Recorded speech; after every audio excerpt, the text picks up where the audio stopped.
تو ہے ان اللہ عنده علم الساعہ، قیامت کب آئے گی؟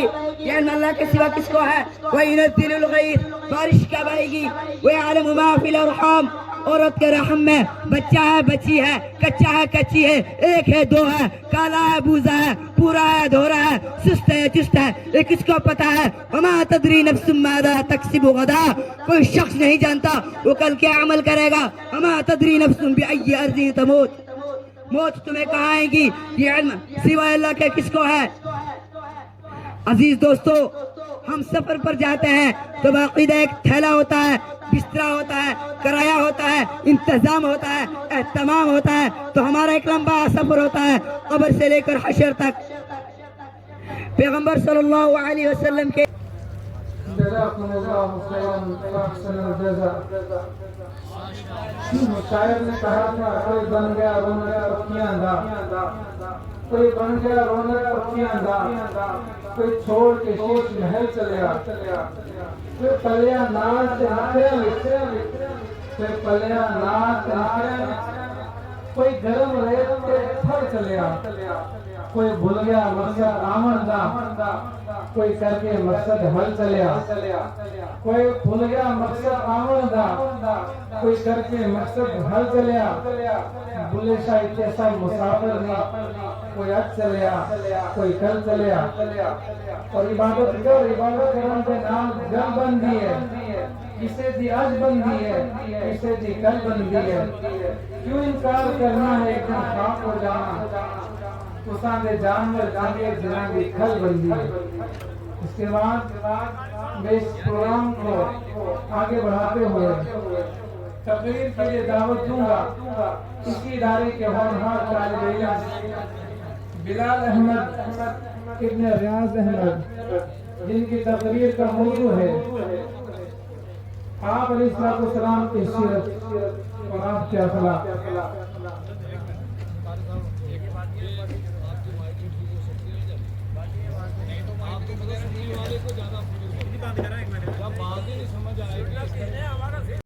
کہ اللہ تبارک و تعالیٰ نے نبی کریم صلی اللہ علیہ وسلم سے پہلے ہزاروں لاکھوں انبیاء علیہ السلام کو انسانیت کی رہبری کے لیے مبعوث فرمایا، اور آخر میں محمد رسول اللہ صلی اللہ علیہ وسلم کو مبعوث فرمایا۔ ہمارا ایمان اور ہمارا یقین ہے اب قیامت تک کوئی نبی آنے والا نہیں ہے۔ نبی کریم صلی اللہ علیہ وسلم نے آپ صلی اللہ علیہ وسلم کی جو دین کی ذمہ داری جو وراثت میں دی گئی ہے وہ حضرات علماء کرام کو دی گئی ہے۔ العلماء ورثۃ الانبیاء، دین کے صحیح معنوں میں وارث حضرات علماء کرام ہیں۔ ہر وقت میں، ہر دور میں اور ہر جگہ پر دین کے جو محافظ ہیں وہ علماء کرام ہیں، لیکن آج کے زمانے میں، آج کے دور میں سب سے تنگ نظروں سے حضرات علماء کرام کو دیکھا جاتا ہے۔ ہم بھول جاتے ہیں کہ اس ملک، اس ریاست کے محافظ بھی حضرات علماء کرام ہیں اور رہیں گے۔ جب تک یہ ادارے باقی ہیں، جب تک درسگاہیں باقی ہیں، جب تک یہ مدرسے باقی ہیں، ان مدرسوں سے ہی امن کا پیغام تمام ملک کے اندر جاتا ہے۔ یہ مدارس ہی امن کے محافظ ہیں۔ اور شاعر نے کہا تھا جب گلستان کو خوں کی ضرورت پڑی سب سے پہلے ہماری ہی گردن کٹی۔ آج کہتے ہیں یہ اہل چمن، یہ چمن ہے ہمارا تمہارا نہیں۔ ہم بھول جاتے ہیں اس ملک کی حفاظت کے لیے، اس ملک کے اندر امن کو قائم کرنے کے لیے حضرات علماء کرام نے اپنی قربانیاں پیش کی ہیں۔ اور جس مکتبہ فکر سے ہمارا تعلق ہے یا پھر جہاں سے ہمیں یہ دینی وراثت ملی ہے، دارالعلوم دیوبند، جو ہر وقت کے اندر، ہر دور کے اندر دین اور شریعت کا محافظ رہا ہے۔ ابھی گزشتہ دنوں حضرت قائد محترم نے ایک سٹیٹمنٹ دی جس پہ بوال مچ گیا کہ علماء کا سیاست میں کیا کام، علماء کا فلاں جگہ کیا کام۔ میں ایک بات واضح کر دینا چاہتا ہوں آج کے اس اجلاس میں کہ یاد رکھیے سیاست بھی علماء کا کام ہے، عدالت بھی علماء کا کام ہے، وکالت بھی علماء کا کام ہے، قیادت بھی علماء کا کام ہے، امامت بھی علماء کا کام ہے، خطابت بھی علماء کا کام ہے۔ علم نہ ہونے کی وجہ سے جہاد فساد بن گیا، علم نہ ہونے کی وجہ سے تبلیغ سیر و سپاٹا بن گئی، علم نہ ہونے کی وجہ سے تعویذ اور یہ جھاڑ پھونک ذریعہ معاش بن گیا۔ اور میں کہنا چاہتا ہوں علم نہ ہونے کی وجہ سے ایک زمانہ آئے گا جب یہ ادارے اس نہج پر نہیں رہیں گے جو نہج دارالعلوم دیوبند کی ہے، یہ ادارے بھی سوائے لنگر خانوں کے مشترے رہیں گے۔ اس لیے ہمارا رشتہ، ہمارا تعلق حضرات علماء کرام کے ساتھ ہے جو ہر وقت ہر لمحہ امت کی رہبری کرتے ہیں، امت کی رہنمائی کرتے ہیں۔ میں زیادہ حائل نہ ہوتے ہوئے میں بڑے ہی ادب و احترام کے ساتھ اس شعر کے ساتھ دعوت دوں گا۔ رفیق سفر، مشیر کارواں اور خطیب بے مثال، مقرر شعلہ بیان حضرت حافظ عبد الرحمن اشرفی صاحب، امیر اعلیٰ جمعیت علماء ائمہ جموں و کشمیر، اس شعر کے ساتھ دعوت دوں گا۔ اٹھ خستہ مسلمان ہوش میں آ، اٹھ خستہ مسلمان ہوش میں آ، اے غیرت ایمان جوش میں آ، شمشیر اٹھا یوں میدان میں آ، شمشیر اٹھا یوں میدان میں آ، ظلم کے ایوانوں میں توحید کی ایسی ضرب لگا، ظلم کے ایوانوں میں توحید کی ایسی ضرب لگا کہ یاد رکھیں سمرولی والے کہ عبد الرحمن اشرفی آیا تھا۔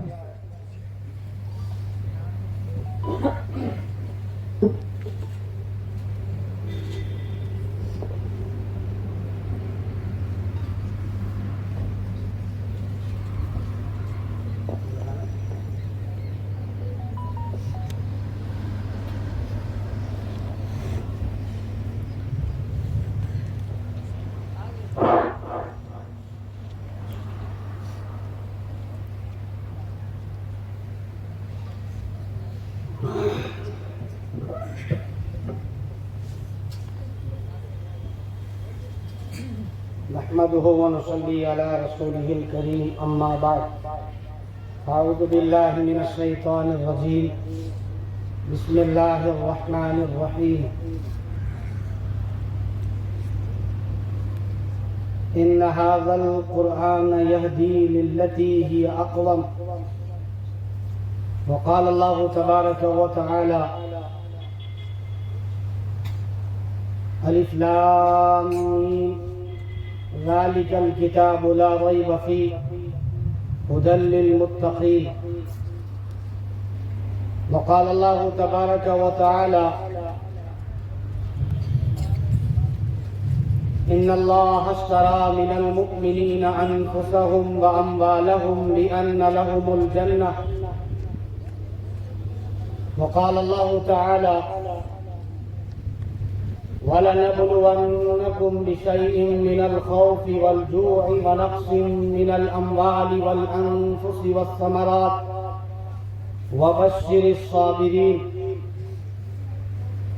الَّذِينَ إِذَا أَصَابَتْهُمْ مُصِيبَةٌ قَالُوا إِنَّا لِلَّهِ وَإِنَّا إِلَيْهِ رَاجِعُونَ وقال النبي صلى الله عليه وسلم خيركم من تعلم القرآن وعلمه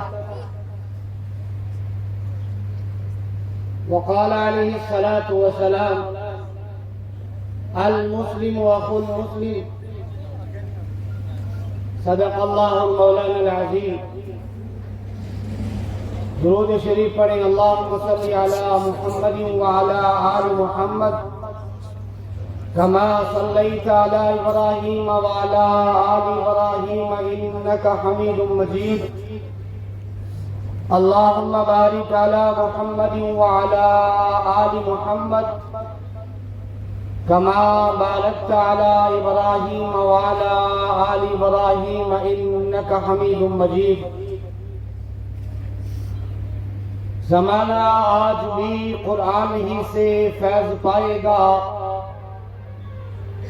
زمانہ آج بھی قرآن ہی سے فیض پائے گا، مٹیں گی ظلمت شب اور سورج جگمگائے گا، دور حاضر کے مسلمان ہر طرف پامال ہیں، دور حاضر کے مسلمان ہر طرف پامال ہیں، چھوڑ کر تعلیم و قرآن وہ پریشان حال ہیں۔ اے موج ہوا مسکین کو بھی دو چار تپیڑے ہلکے سے، کچھ لوگ ابھی تک ساحل پر طوفان کا نظارہ کرتے ہیں۔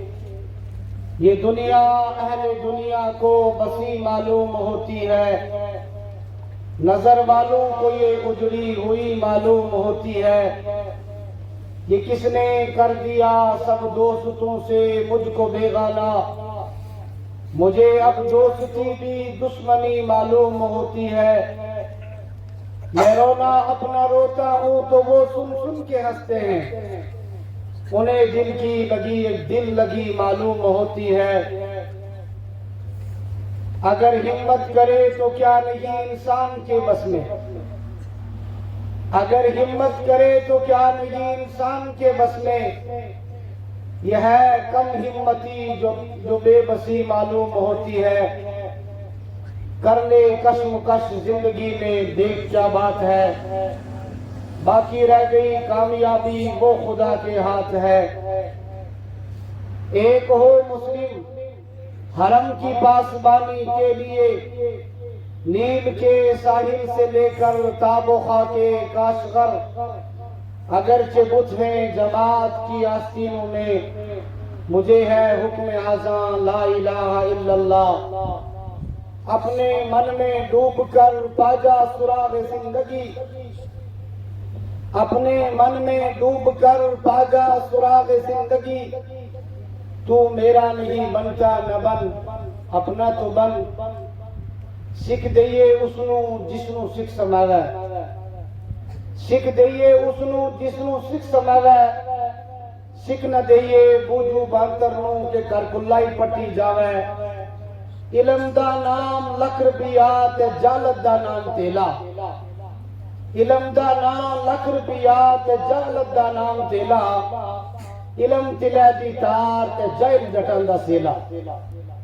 واجب الاحترام قابل صد احترام حضرت اقدس صدر اجلاس حضرت مولانا مفتی جعفر صاحب دامت برکاتہم العالیہ،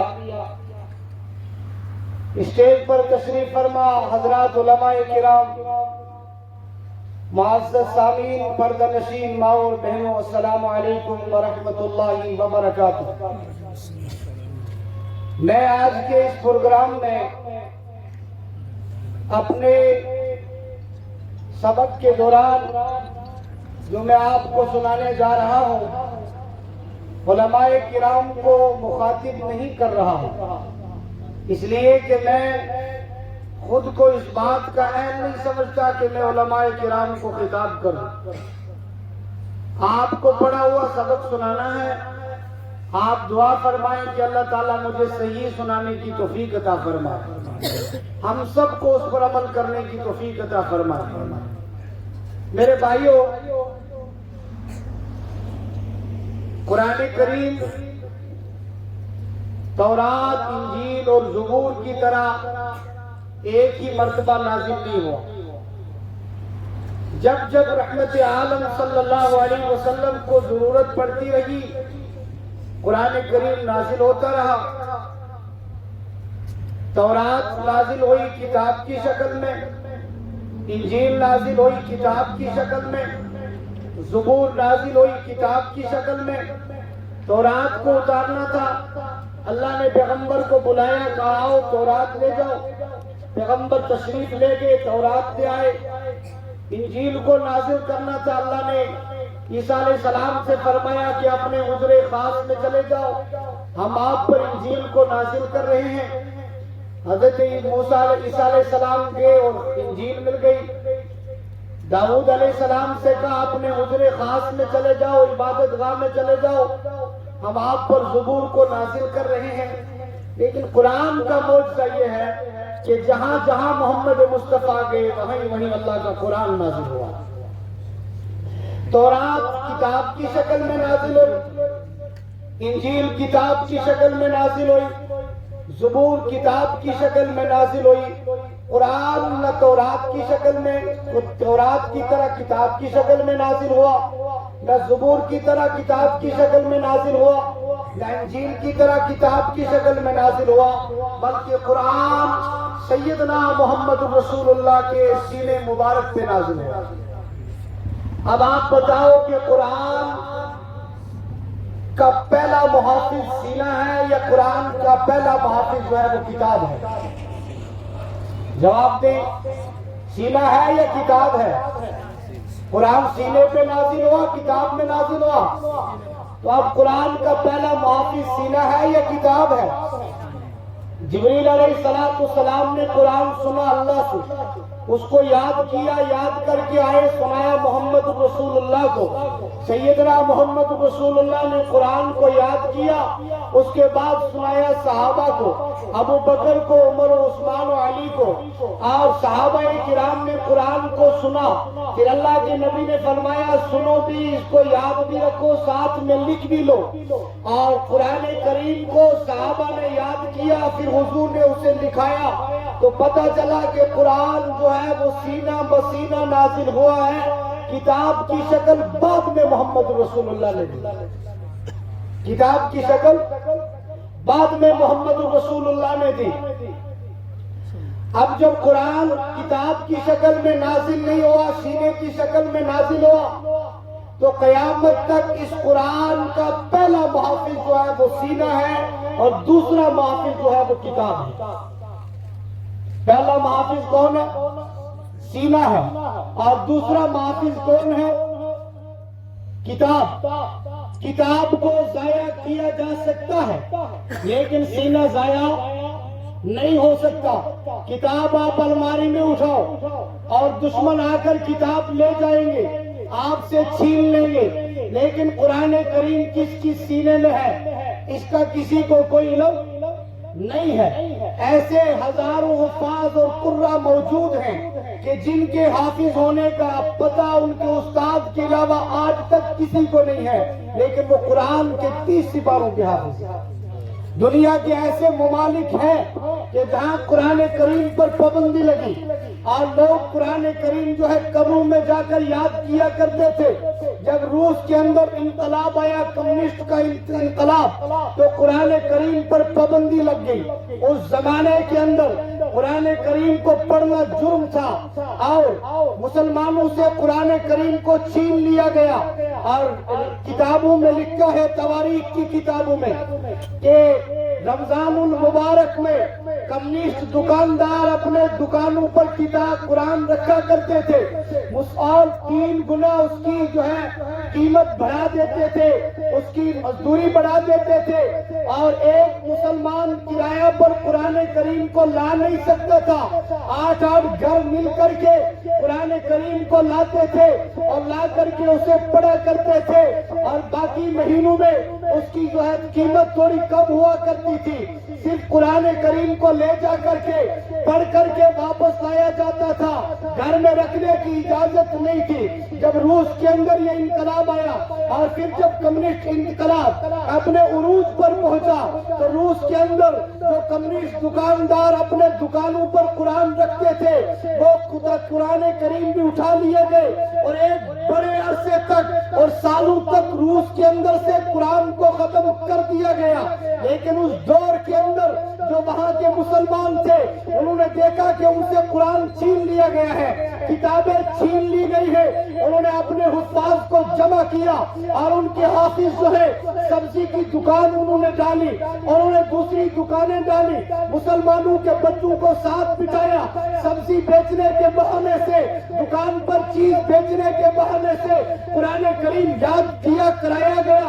حافظ نے قرآن حفظ یاد کرایا، زبانی حافظ نے زبانی قرآن کو مسلمانوں کے بچوں تک پہنچایا، اور جب اس پر بھی پابندی لگی اور ایجنسیوں کو پتہ چلا کہ یہاں دکانوں پر بیٹھے یہ لوگ قرآن کے حافظ ہیں، انہوں نے قرآن کو یاد کر رکھا ہے اور یہ قرآن مسلمانوں کے بچوں کے سینوں میں منتقل کر رہے ہیں، اور انہوں نے اس پر پابندی لگا دی۔ تو مسلمانوں نے ایک اور دوسرا طریقہ نکالا کہ قبرستان میں جا کر کے وہ مسلمانوں کے بچوں کو قرآن کریم پڑھایا کرتے تھے، قبروں میں چلے جاتے تھے اور کئی دن تک قبروں میں بھوکے رہ کر کے حافظ قرآن نے دوسرا حافظ قبر میں تیار کیا، قاری نے دوسرا قاری قبر میں تیار کیا، عالم نے دوسرا عالم قبر میں تیار کیا، مفتی نے دوسرا مفتی قبر میں تیار کیا، مفسر نے دوسرا مفسر قبر میں تیار کیا۔ اور جب روس کے اندر سے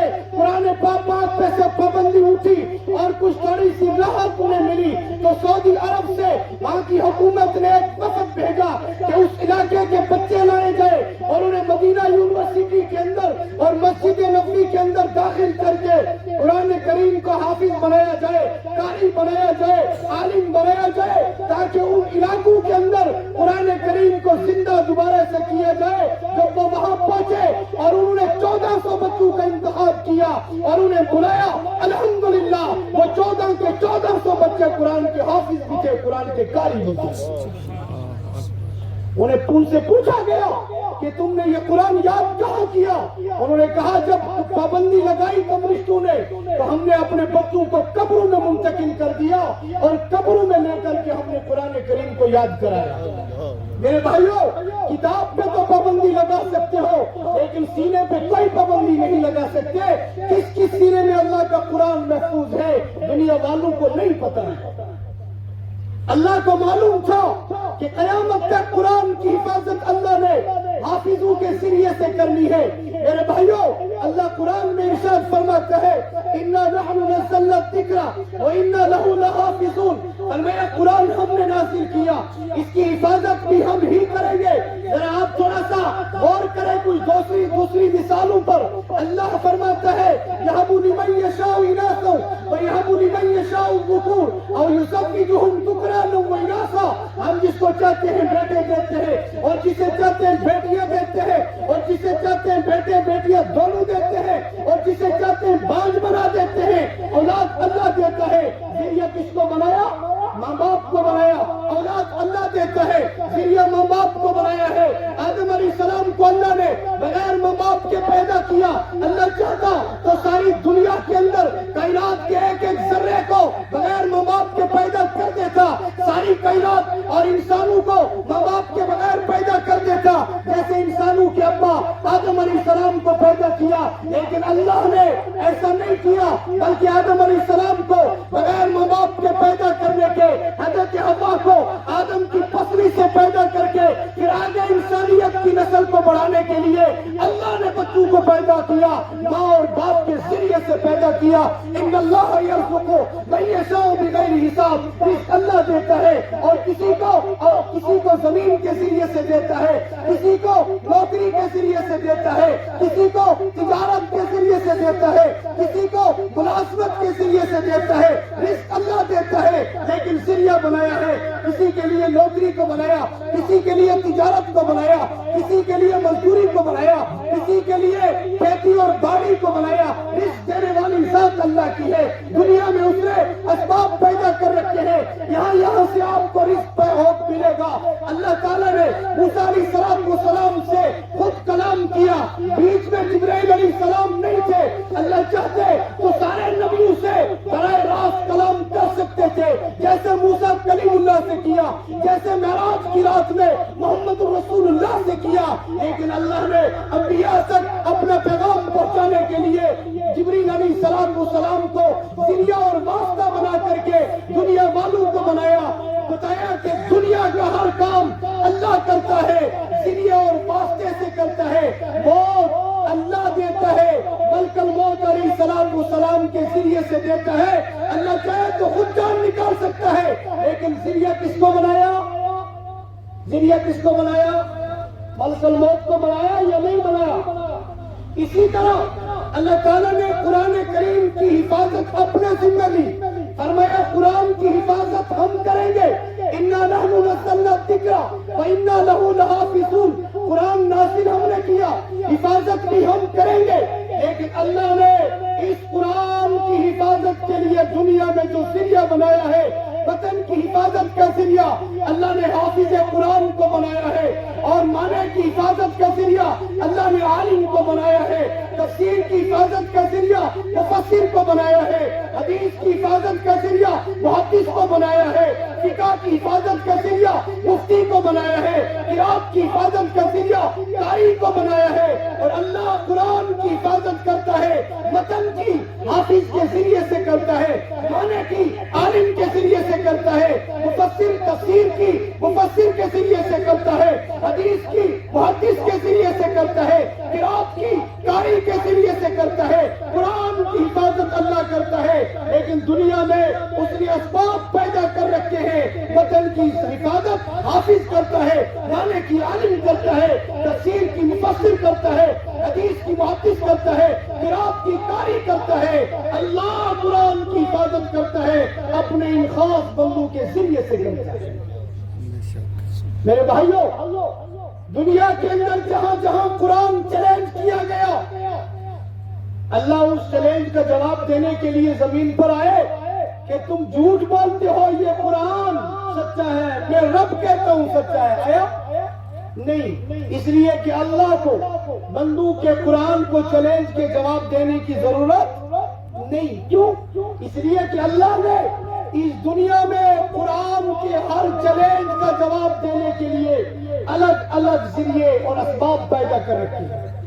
کوئی قرآن کے متن کا چیلنج کرتا ہے، جواب حافظ دیتا ہے، کوئی معنی کو چیلنج کرتا ہے، جواب عالم دیتا ہے، کوئی تفسیر کو چیلنج کرتا ہے، جواب مفسر دیتا ہے، کوئی حدیث کو چیلنج کرتا ہے، جواب محدث دیتا ہے، کوئی قرات کو چیلنج کرتا ہے، جواب قاری دیتا ہے، اور کوئی فقہ کو چیلنج کرتا ہے، جواب مفتی دیتا ہے۔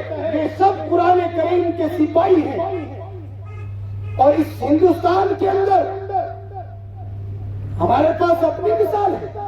ہندوستان کے اندر جب انگریز دور حکومت آئی تو انگریزوں نے قرآن کریم کو مٹانا شروع کیا۔ ہمارے لوگوں کو آج تک غلط فہمی ہے کہ انگریز ہندوستان میں کوئی مال بٹورنے آیا تھا۔ مال بھی انہوں نے لیا، جائیدادیں بھی لی، سب کچھ لے لیا، لیکن اصل مقصد ہندوستان کا، ہندوستان کے اندر سے قرآن کو مٹانا تھا۔ انگریز کو یہ ڈر تھا کہ اگر قرآن کی تحریک ہندوستان سے کھڑی ہو گئی تو یہ پوری دنیا کے اندر انقلاب پیدا کرے گی، لہذا فوراً جا کر کے اس قرآنی تحریک کو ختم کر دیا جائے، اس قرآنی تحریک کو مٹا دیا جائے۔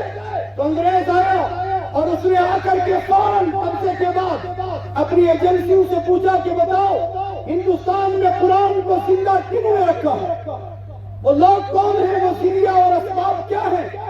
تو انگریز کو ان کی ایجنسی نے بتایا کہ قرآن کو ہندوستان میں 3 چیزوں نے زندہ رکھا ہے۔ مسلمانوں غور سے سنو کہ انگریز کیا کہہ رہا ہے کہ کن چیزوں نے قرآن کو ہندوستان میں زندہ رکھا ہے۔ انگریز کو ایجنسیوں نے لکھ کر بتایا کہ قرآن کو ہندوستان میں سب سے پہلے اس عالم نے، مولوی نے زندہ رکھا ہے جس کے سینے میں قرآن کریم محفوظ ہے۔ دوسرا، اس کتاب نے زندہ رکھا ہے جس کتاب کو دیکھ کر کے یہ عالم بنتا ہے، حافظ اور قاری بنتا ہے۔ اور تیسرا ذریعہ وہ مدرسہ، وہ مسجد، وہ خانقاہ ہے جہاں یہ مولوی بیٹھ کر کے قرآن کریم یاد کرتا ہے، قرآن حفظ کرتا ہے، حفظ کراتا ہے۔ چنانچہ انہوں نے آرڈر جاری کیا اور صرف دلی شہر کے اندر 30,000 مدارس کو مٹایا گیا، 30,000 مدارس ختم کر دیے گئے، نیست و نابود کر دیے گئے، مساجد کو مٹایا گیا، خانقاہوں کو ختم کیا گیا، اور دلی سے لے کر شاملی کے میدان تک لاکھوں علماء کرام کو شہید کیا گیا، اور ان کی لاشوں کو سولیوں پر لٹکا دیا گیا، ان کی لاشوں کو درختوں پر لٹکا دیا گیا، سور کی چربی میں علماء کی لاشوں کو رکھا گیا۔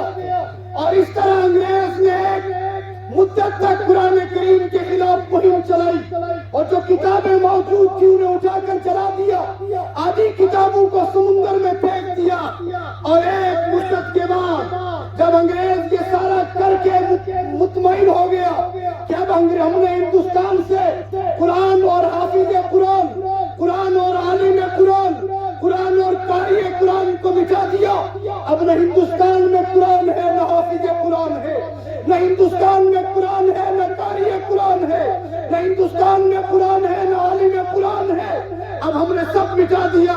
اور ایک بڑے جلسے کے اندر کتابوں میں لکھا ہے، بمبئی شہر میں انگریز گورنر نے ایک مسلمان سے، مسلمانوں کے بڑے مجمع سے خطاب کرتے ہوئے کہا کہ مسلمانوں، میں نے تمہارا قرآن پڑھا ہے، اس قرآن میں لکھا ہے اِنَّا نَحْنُ نَزَّلْنَا الذِّكْرَ وَإِنَّا لَهُ لَحَافِظُونَ، کہ قرآن اللہ نے نازل کیا، اللہ کہتا ہے اس کی حفاظت میں کروں گا۔ ہم جب ہندوستان میں داخل ہوئے، ہم نے سنا قرآن مولوی کے ذریعے سے زندہ ہے، ہم نے مولوی کو مٹا دیا، ہم نے سنا حافظ کے ذریعے زندہ ہے، ہم نے حافظ کو مٹا دیا، ہم نے سنا قاری کے ذریعے زندہ ہے، ہم نے قاری کو مٹا دیا، ہم نے سنا محدث کے ذریعے زندہ ہے، اسے ہم نے شہید کر دیا، امام کو شہید کر دیا، مدرسے کو مٹا دیا، مسجد کو ختم کر دیا، کتابوں کو اٹھا کے سمندر میں ڈال دیا، آدھی کتابوں کو ہم نے جلا دیا۔ تمہارا رب کیوں نہیں آیا قرآن کی حفاظت کے لیے؟ تمہارا اللہ ہمیں کہیں نظر نہیں آیا آ کر کے قرآن کی حفاظت کرتا تو مسلمان، ایک جذباتی مسلمان کھڑا ہوا، اس نے کہا تو جھوٹ کہتا ہے، اللہ کے پیغمبر آ کر کے قرآن کے حفاظت کی ضرورت نہیں ہے، کیا جب اللہ کو ضرورت نہیں ہے تو اللہ کے قرآن کی حفاظت کون کرے گا؟ اس مسلمان نے کہا اللہ نے قرآن کی حفاظت کے لیے ہمیں پیدا کیا ہے۔ اس نے کہا تم قرآن کی حفاظت کے لیے ہو، بتاؤ تم میں سے کتنے حافظ ہیں، تم میں سے کتنے قاری ہیں، تم میں سے کتنے عالم ہیں؟ اس نے کہا ہم میں سے زیادہ عالم حافظ قاری تو نہیں ہے، لیکن قرآن آج بھی زندہ ہے، اسی مجمع میں زندہ ہے، اسی ہندوستان میں زندہ ہے، تو چاہے تو میں تجھے زندہ قرآن دکھاؤں۔ اس برطانوی گورنر نے کہا کہ دکھاؤ کہاں ہے وہ قرآن جو آج بھی اتنی مشقتوں کے باوجود، اتنی محنتوں کے باوجود، اس قدر مہم جوئی کے باوجود، اس قدر قتل و غارت کے باوجود زندہ ہے۔ میں بھی تو دیکھنا چاہتا ہوں۔ اس نے کہا ٹھہر جاؤ، مجھے 5 منٹ دے دے۔ وہ اپنے گھر جاتا ہے، جلسگاہ کے ساتھ میں وہ میرا گھر ہے، وہ گھر گیا اور جا کر کے گھر سے اپنے ایک معصوم بچے کو ساتھ آیا۔ اس بچے کی عمر کتابوں میں 7 سال لکھی ہے، یہ میرا 7 سال کا بچہ ہے۔ اور انگریز گورنر یہ 7 سال کا بچہ 30 سپارے قرآن کا حافظ ہے، یہ الحمد سے قرآن شروع کرتا ہے، بناس پہ ختم کرتا ہے۔ برطانوی گورنر نے کہا بچے ذرا تو مجھے قرآن پڑھ کے سنا۔ کہاں سے سناؤ؟ کہا فلاں آیت سنا۔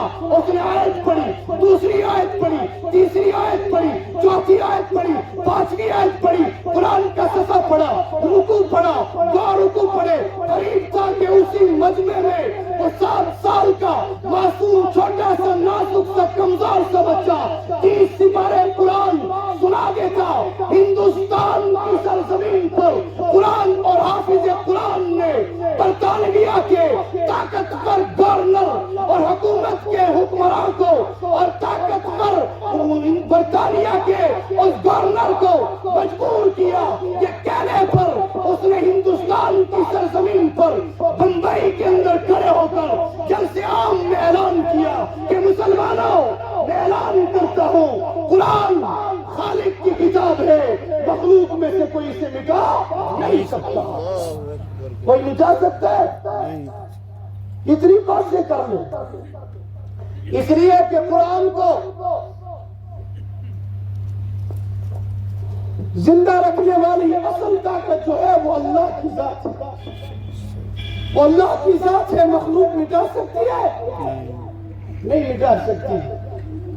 قرآن چیلنج ہوتا ہے، قرآن کے چیلنج کا جواب کون دیتا ہے؟ اللہ کے دیتا ہے؟ نہیں۔ کون دیتا ہے؟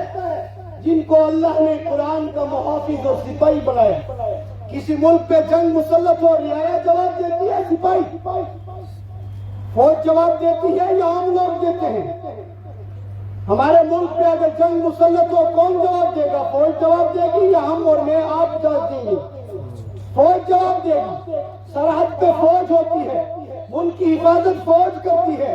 کوئی دشمن ڈاکو بے ایمان اندر نہ داخل ہو جائے. جب قرآن چیلنج ہوتا ہے, آپ کو جواب دینے کی ضرورت نہیں ہے, مجھے جواب دینے کی ضرورت نہیں ہے. جواب وہ دیتے ہیں اللہ نے جن کو قرآن کا محافظ بنایا ہے, جن کو قرآن کا سپاہی بنایا ہے. میرے بھائیوں, اسی ہندوستان کے اندر, دلی شہر کے اندر ایک انگریز پادری آیا اور اس نے آ کر کے آگ جلائی, دلی کے بازار میں آگ جلائی, اور لاکھوں لوگ اس کے آگ کے ارد گرد جمع ہو گئے.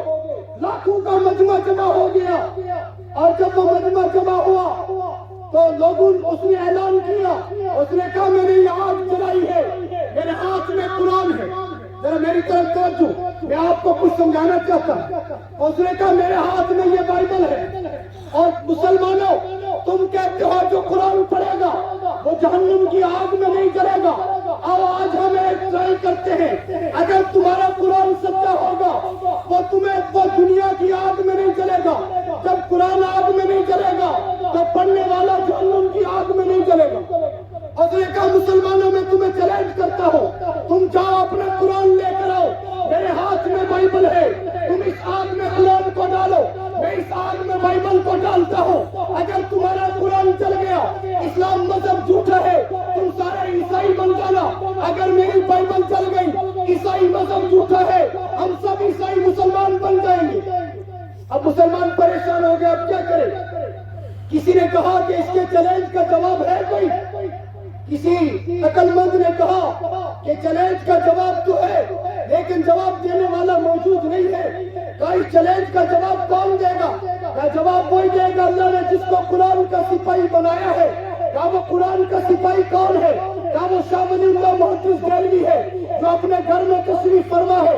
آپ جاؤ شاہ ولی اللہ کو لے آؤ, ورنہ لاکھوں لوگ مسلمان جو ہے وہ سادہ لوگ مسلمان مرتد ہو جائیں گے.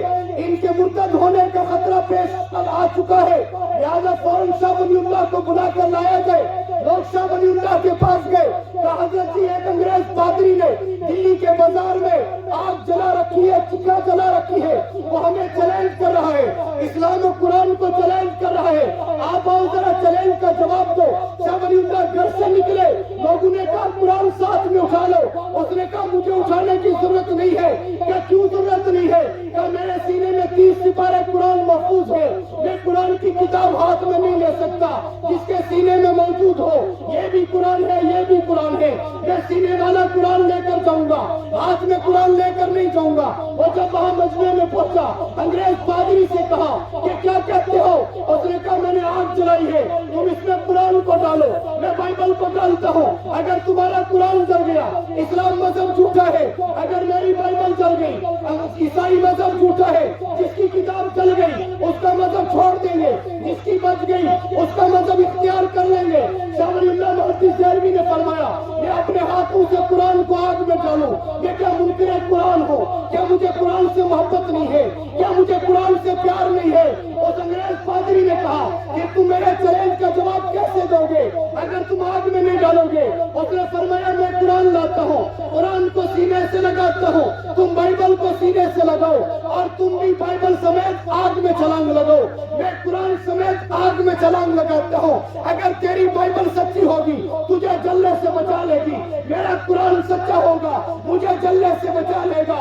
انگریز پادری بھاگ گیا, لوگ پکڑ کر کے لائے ہو, اب کیوں بھاگتا ہے؟ پہلے تو چیلنج کرتا تھا. اس نے کہا مولوی نے عجیب مجھے چیلنج کا جواب دیا ہے, بائبل پر میں نے دارو لگا رکھا تھا, ایک قسم کی دوائی لگا رکھی تھی. اگر میں بائبل کو آگ میں ڈالتا اس کے برق نہیں جلتے, دوائی جلنے سے بچا لیتی. میرے جسم پر کوئی دوائی نہیں لگی ہوئی ہے. اگر میں بائبل سمیت آگ میں چھلانگ لگاؤں گا تو بائبل بچ جائے گی, میرا جسم جل جائے گا. شاہ ولی اللہ سے لوگوں نے پوچھا کیا تمہیں ڈر نہیں لگا اگر تم قرآن سمیت آگ میں چھلانگ لگاتے؟ کیا تمہیں جلنے کا ڈر نہیں تھا؟ شاہ ولی اللہ نے فرمایا لوگوں تم نے نہیں سنا, آقا مدنی سیدنا محمد رسول اللہ صلی اللہ علیہ وسلم نے فرمایا جس کے سینے میں قرآن ہوگا اسے آگ جہنم کی آگ بھی نہیں جلا سکے گی. تو شاہ ولی اللہ کو دنیا کی آگ کیسے جلا سکتا ہے؟ اب بتاؤ مسلمانوں, قرآن چیلنج ہوا, جواب کس نے دیا؟ محافظ قرآن نے دیا یا نہیں دیا؟ خدا نے خواستہ اللہ بچائے، اگر کسی ملک میں آج کے دور میں قرآن پہ پابندی لگ جائے کہ 40-50 سال تک قرآن پہ پابندی لگ گئی اور مارکیٹ میں کوئی قرآن نہیں ہے، سب لے لیے واپس، 50 سال 40 سال کے بعد کوئی رحم دل حکومت آئی، اس نے پابندی اٹھا دی، اب مارکیٹ میں قرآن آ رہے، اب دشمنان قرآن نئے نئے قرآن مارکیٹ میں لا رہے ہیں۔ وسیم رضوی نے بھی قرآن لکھا یا نہیں لکھا؟ اس نے 14 صورتیں نکال دی، کہا یہ ابو بکر عمر کی ہیں، یہ خدا کی نہیں ہے۔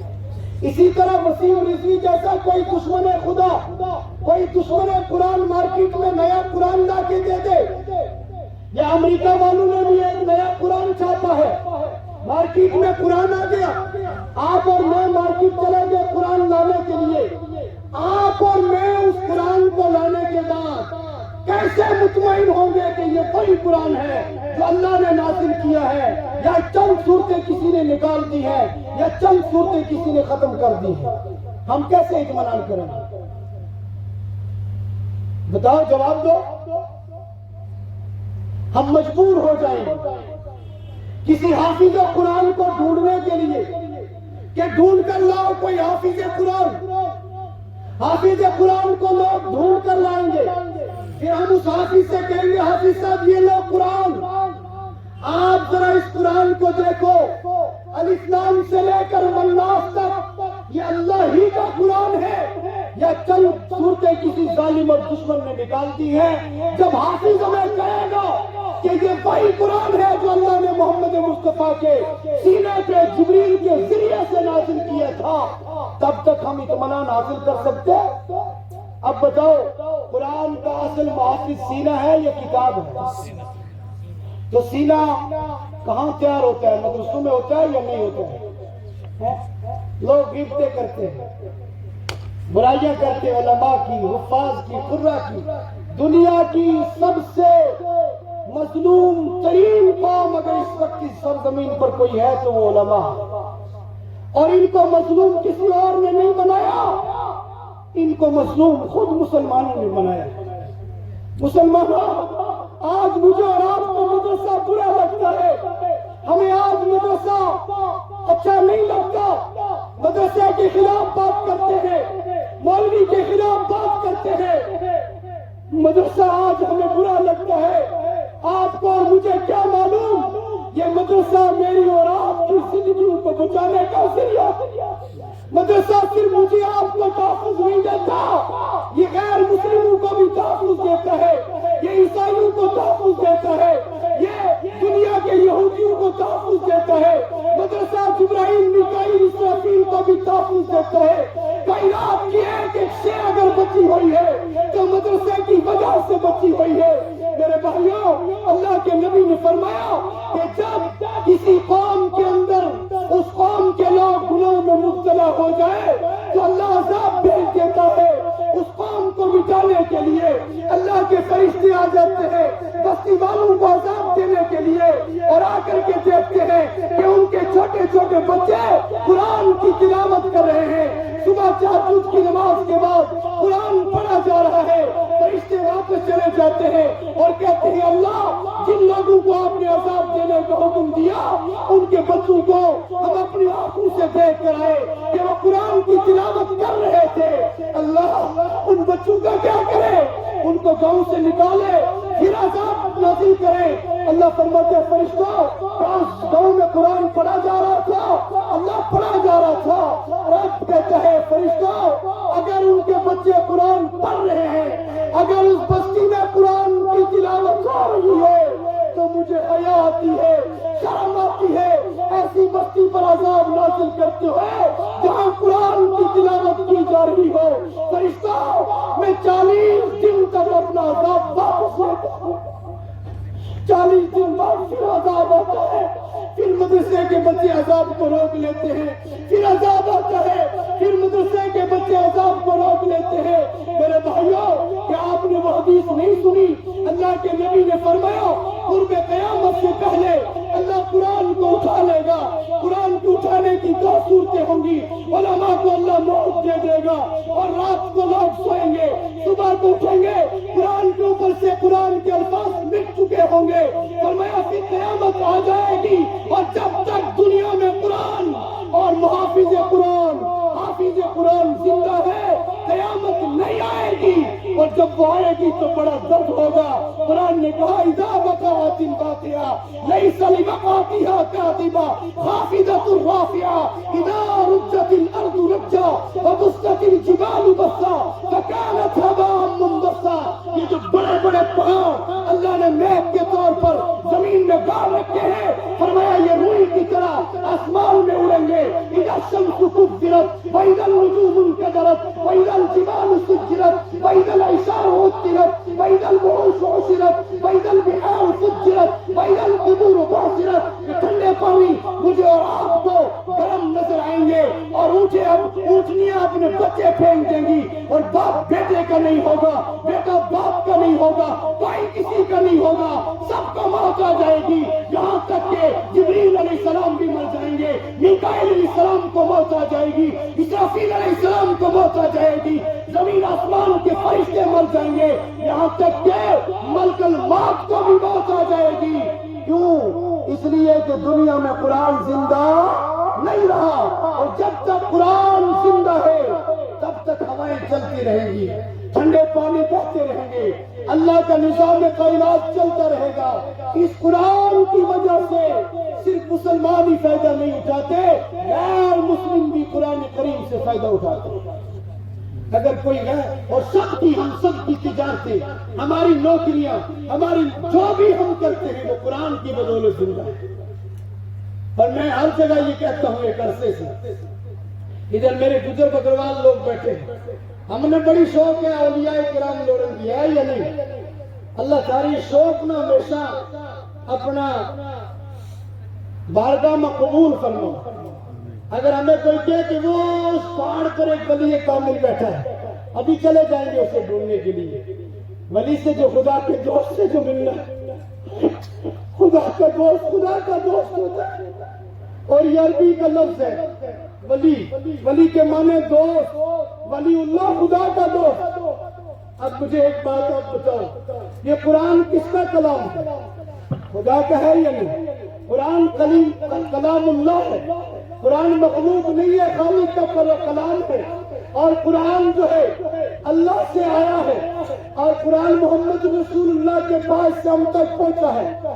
اور یہ آپ کے اس مدرسے کے بچے کبھی آ کر آپ دیکھنا, یہ رات کو 4 بجے اٹھتے ہیں, 4 بجے اٹھ کر قرآن کی تلاوت شروع کرتے ہیں, اور نماز تہجد میں آدھا سپارہ 1 سپارہ قرآن پڑھتے ہیں. اس کے بعد نماز فجر پڑھتے ہیں, فجر کی نماز میں اللہ کا قرآن پڑھتے ہیں. میرے الفاظ پہ غور کرنا, میں کیا کہنا چاہتا ہوں. اس کے بعد نماز فجر کے پھر یہ قرآن پڑھتے ہیں اور چائے تک پڑھتے رہتے ہیں. چائے کے بعد چائے کے لیے چلے جاتے ہیں, آدھا گھنٹہ چھٹی کے بعد پھر آتے ہیں, دن کے 11:30 بجے تک قرآن پڑھتے رہتے ہیں. 11:30 بجے کھانا کھا کے بین اللہ کرتے ہیں, سنت کے مطابق سو جاتے ہیں. 1 بجے اٹھ کے وضو کیا, نماز ظہر پڑھی, ظہر کی نماز میں یہ قرآن پڑھتے ہیں. نماز ظہر کے بعد قرآن کی تلاوت شروع کرتے ہیں, عصر کی نماز تک قرآن پڑھتے رہتے ہیں. عصر کے بعد کھیلنے چلے جاتے ہیں, مغرب کے بعد پھر قرآن پڑھنا شروع کرتے ہیں, اور رات کے 12 بجے تک آپ کے مائع مدرسے کے بچے قرآن کی تلاوت کرتے رہتے ہیں. اور 24 گھنٹے میں سے 17-18 گھنٹے قرآن کی تلاوت کرتے ہیں آپ کے اس مدرسے کے بچے. یہ طلبہ جو میرا آپ کے درمیان میں بیٹھے ہیں, یہ بچے اور جو میرے اور آپ کے درمیان میں بیٹھے ہیں, اور اللہ کا سب سے پیارا ذکر جو ہے وہ قرآن کی تلاوت ہے. امام احمد بن حنبل کہتے ہیں مجھے خواب میں خدا کی زیارت ہوئی, میں نے کہا اللہ وہ کلام بتا جسے میں پڑھوں تو میرے قریب ہو جائے, میں تیرے قریب ہو جاؤں. اللہ نے فرمایا احمد قرآن کو پڑھتا رہا کر, قرآن کریم سے پیاری اللہ کو کوئی اور چیز نہیں ہے, قرآن سے پیارا اللہ کو کوئی اور ذکر نہیں ہے. اور میرے ادھمپور کے مسلمانوں, جو بچے 24 گھنٹے میں سے 17 گھنٹے اللہ کے قرآن کی تلاوت کریں, بتاؤ وہ ولی اللہ ہے یا نہیں؟ زور سے جواب دو، ہے یا نہیں ہے یا نہیں ہے؟ ان پر نماز کوئی فرض نہیں. یہ معصوم بچے 8 9 10 سال 11 سال کے، ان پر کوئی نماز فرض نہیں. یہ تہجد پڑھتے ہیں، نماز کوئی فرض نہیں. یہ اشراق پڑھتے ہیں، اوابین پڑھتے ہیں، کاش پڑھتے ہیں، نوافل پڑھتے ہیں. اور میرے مسلمان بھائیوں، جن مدارس کے طلباء اور ان کے اساتذہ کی مخالفت کرتے ہیں، میرا اور آپ کا منہ تھکتا نہیں. یہ بچے رات کے اندھیرے میں رات کے 4:30 بجے 3 بجے اٹھ کر کے تہجد کی نماز میں سجدے کی حالت میں اللہ سے کہتے ہیں، اللہ ہمارے یہ لوگ آپ کو نہیں پہچانتے، آپ کو نہیں جانتے، فجر میں بھی نہیں آئیں گے، عشاء میں بھی نہیں آئیں گے. اللہ یہ صبح اٹھ کر جب تجارت کے لیے جائے، ان کی تجارت میں برکت کرنا، ان کی مزدوری میں برکت کرنا، ان کے کاروبار میں برکت کرنا، ان بے اولادیوں کو اولاد دینا، ان کی عمروں میں برکت کرنا. گناہ ہم کریں، معافی یہ مانگے. میرا ماں باپ مر گئے، مجھے کوئی فکر نہیں، میں ماں باپ کی قبر بھول جاتا ہوں، لیکن مدرسے کا طالب علم مسجد کا امام نہیں بھولتا. میرا باپ مر گیا، وہ جب تک زندہ ہے اس کے لیے دعائیں مغفرت کرتا رہتا ہے. مدرسے کا طالب علم میرے ماں باپ کے لیے دعائیں مغفرت کرتا رہتا ہے. مجھے بتاؤ اودھمپور کے مسلمانوں، بتاؤ اب ہمارے دوست یہ مدرسے کے بچے ہیں یا کوئی اور ہے؟ کون ہے ہمارا دوست؟ زور سے بولو، دوست کون ہے؟ بچے ہیں یا نہیں ہے؟ اگر آپ کے بچے کو کوئی نوکری لگا دے، ساری عمر اس کا احسان یاد رکھو گے. جن کی وجہ سے اللہ نے ہمیں ایکسیڈنٹ سے محفوظ رکھا ہے، جن کی وجہ سے ہم پر جو ہے آسمانی بجلی نہیں گرتی، جن کی وجہ سے ہم دریاؤں میں نہیں بہتے، جن کی وجہ سے ہم پر آسمان سے طوفان نہیں آتا، آسمان سے ہم پر جو ہے اللہ کی طرف سے آگ کے گولے نہیں برسے. یہ علماء کہتے ہیں، ان سے پوچھ لیجیے گا، ان کی موجودگی میں کہتا ہوں کہ آپ نے وہ حدیث نہیں پڑھی. اللہ کے نبی نے فرمایا کہو جب ایسے حالات پیش آئیں گے کہ بیٹا جو ہے باپ سے محبت کرے گا اور اپنے باپ کو دھکا دے گا، اپنے باپ کو گالیاں دے گا، اور بیوی سے بیوی کی خدمت کرے گا اور ماں کو دھکے مار کے باہر نکال دے گا. کتنے نوجوان ایسے ہیں جنہوں نے ماں باپ کو دھکے مارے ہیں، ماں باپ کو گالیاں دی ہیں. کل ہی آپ کے ریاسی کا ایک ویڈیو وائرل ہوا ہے کہ بیٹے نے اپنی ماں کو مارا اور اس کا سارا جسم سوجا ہوا تھا.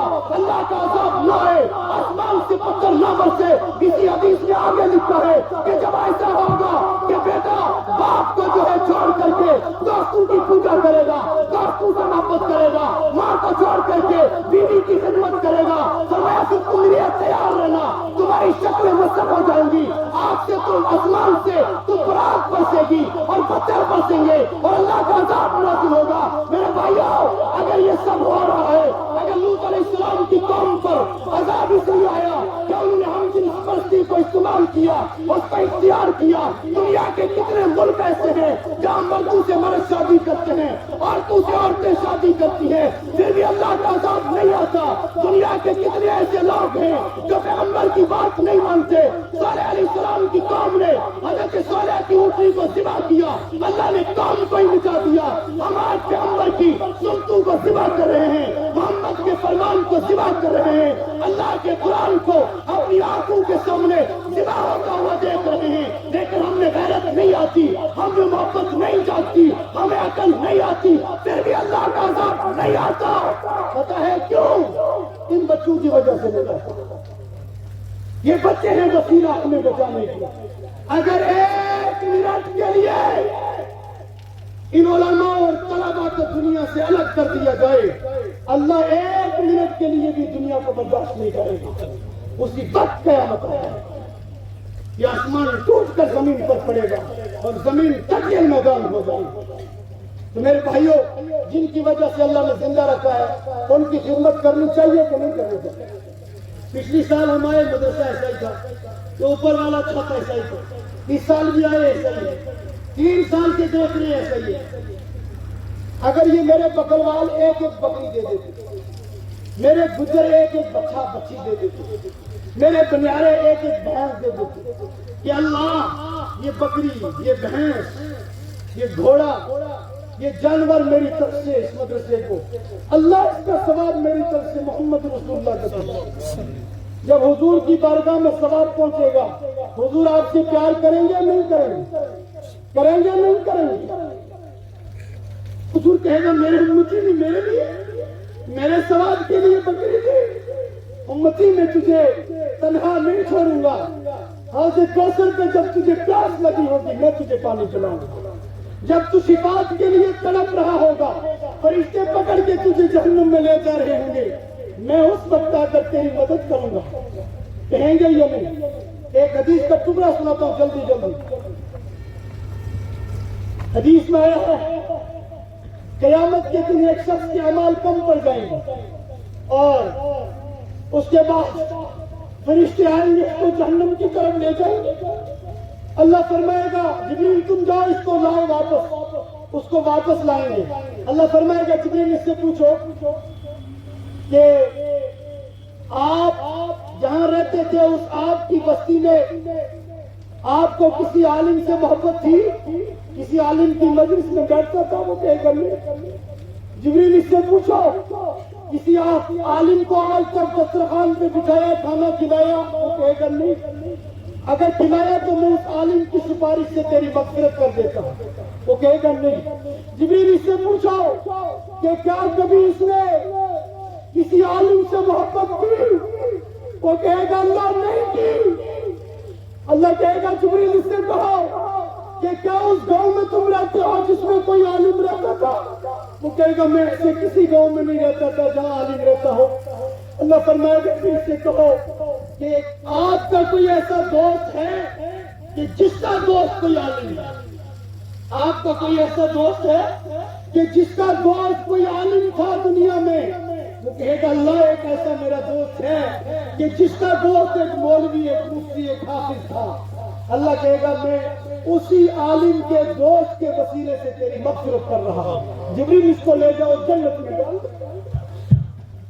یہ بچائیں گے ہمیں، یہ بچائیں گے ہمیں، یہ بچائیں گے ہمیں قیامت کے دن، ورنہ ہم بھی بچ پائیں گے نہیں بچ پائیں گے۔ اور قرآن نے کہا اللہ اشترى من المؤمنین انفسهم واموالهم بان لهم الجنہ، تمہارے پاس یہ جو مال ہے یہ اللہ نے خرید لیا ہے جنت کے بدلے، تمہاری جان بھی اللہ کی ہے، تمہارا مال بھی اللہ کا ہے، اور اللہ نے مال جان کے بدلے تمہیں جو ہے تمہیں کیا دیا ہے؟ تمہیں جنت دی ہے۔ تو انشاءاللہ جب آئندہ سال ہم آئیں گے تو یہ مدرسے کی دوسری منزل مکمل ہوگی انشاءاللہ۔ یہ میں کون کون بھیڑ بکری گائے دے گا؟ ہاتھ کھڑے کرو، ہاتھ کھڑے کرو، میں ابھی نہیں مانگوں، ہاتھ کھڑے کرو۔ 2 مہینے 3 مہینے بعد لا کے دو گے انشاءاللہ؟ رمضان آ رہا ہے، 2 مہینے بعد دو گے انشاءاللہ؟ ایک ایک بھیڑ دو گے، ایک ایک بکری دو گے، ایک ایک گائے دو گے، جس کے پاس جو ہے وہ دو۔ اور آخری بات، کتنے لوگ بیٹھے ہیں؟ جتنے لوگ اس مدرسے سے محبت کرتے ہیں رمضان میں ایک ایک رسید کو ساتھ لے جائیں۔ آپ کے 10 دوست ہوں گے، آپ ان کو کہو گے میرے پاس رسید بک ہے۔ 10 دوست آپ کے، آپ ان سے کہو گے ذرا 1000 روپے زکوٰۃ دے دینا، صدقہ دے دینا۔ 10 دوست آپ کے 1000 دے دیں گے، 10,000 روپیہ لے کر آپ آؤ گے۔ اگر 200 آدمی 10,000 روپیہ لے کر آئے گا کتنی بڑی رقم ہے؟ مدرسہ چلے گا اچھے سے یا نہیں چلے گا؟ چلے گا یا نہیں؟ تعمیر بھی ہوگی، سب ہوگا۔ اور اس مدرسے کے بندے اللہ ہمیں قیامت کے دن جنت عطا فرمائے گا۔ اللہ تعالیٰ عمل کی توفیق عطا فرمائے، ہم سب کو تندرستی عطا فرمائے، ہمارے آج کے اس پروگرام کو قبول فرمائے۔ وصلی اللہ تعالیٰ علی خیر خلقہ محمد وآلہ وصحبہ اجمعین برحمتہ۔